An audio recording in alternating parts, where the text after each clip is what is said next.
Son Stramblor, lüks kondisioner NX2 dostlar. Zorsa sənədə 2008-ci il.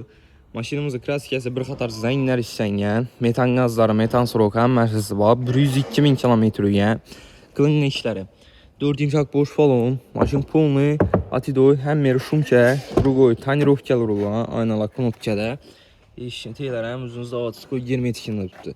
Poliklərə döşəlgən işlərinə, çixolla gizlin yaxısından, barlı ustanovka qılınğan maşına.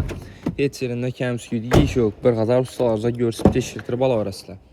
Olsa, salonlarım taza tutdu. Arkasında metan qazları 2008-ci il maşınımız dostlar. 2035 adım metan. Metan sroku 2035-ci il adam. Kondisionerləmiş. Son Stramblor, lüks kondisioner, kondisionerləri işlət tutdu. Akkumulyatorlar taza qoyulan.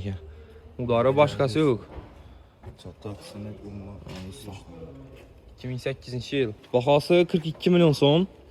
Üstündən axt pulun əngəsi də yenə gəzib bərsək boladı. Sol akıllı bal arasılar. Generalni dəyini isbərlədi. Şipravta marketdə satva qoyuldu maşınımız. Bir kol maşın. Gəlib xarid qıl arasılar.